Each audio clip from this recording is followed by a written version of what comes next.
Kahit na naging presidente siya. At sinasabi niya, binubulungan niya sa kabila, huwag niyo na akong tawaging presidente. But there has to be a title that he has to be called.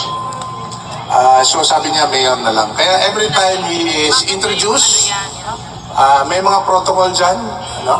When he is introduced, the highest government official in the room will introduce him. And he is always introduced as, ladies and gentlemen, the President of the Republic of the Philippines, Mayor Rodrigo Roa Duterte. That is what he wants to be called, Mayor. Ganun po kasimple yung tao. Ganun din po kasimple yung unang-una kong nakita in 1973. I'd like to share this a little bit on how I came to know him because when he first passed the bar in 1973, si Nanay Suling, yung mother niya, abogado ni Mayor ngayon. Pero si Nanay Suling came to see my father and asked if Mayor Rudy or Attorney Rudy then can work in the law firm of my father. So that's how I came to know him the first time. And he credited my father to be his mentor. Marami siyang kinakwento, hindi ko na sasabihin dito. Hangang-hanga siya sa papa ko. And I think that's life. It comes in full circle. That years after, when he became mayor, congressman, mayor again for a long time, and then eventually became president, baliktad yung mundo.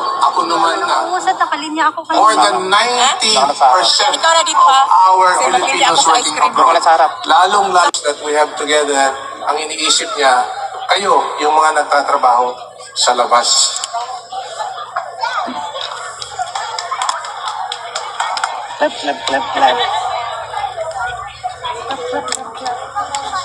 Duterte! Duterte! Duterte! Duterte! Duterte! Bring him home! Bring him home! Bring him home! Sensya na po. Love you, Atty. Kasi hanggang ngayon, hindi pa tapos yung, hindi pa ubus. Try mo,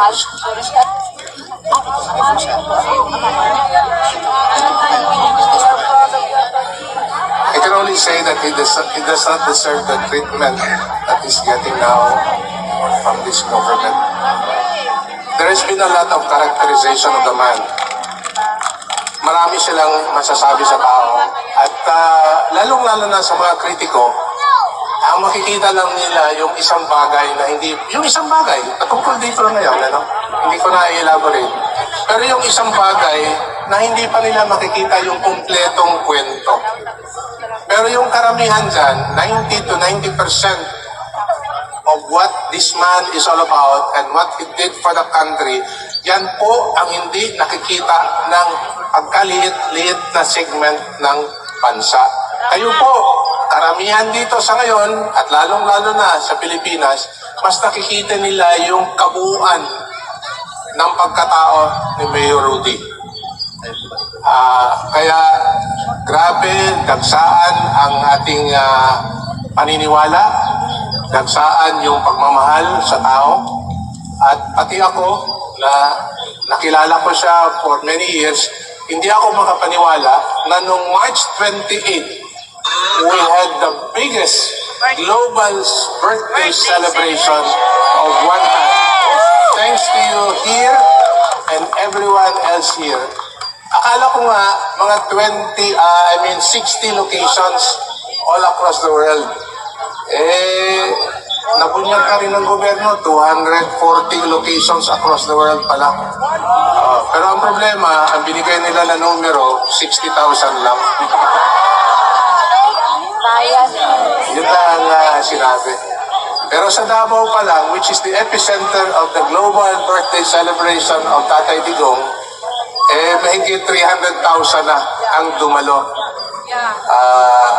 At hindi rin sila nagpapahuli kagaya nung nakita ko sa video nung nakaraan na nag-birthday si Tatay Digong, nagle-lechon kay Rito, and then doon din nagle-lechon na libre sa Davao. Pero hindi nga lang talaga kukulangin yung ilang lechon na nagpalibre dahil sa dami ng tao.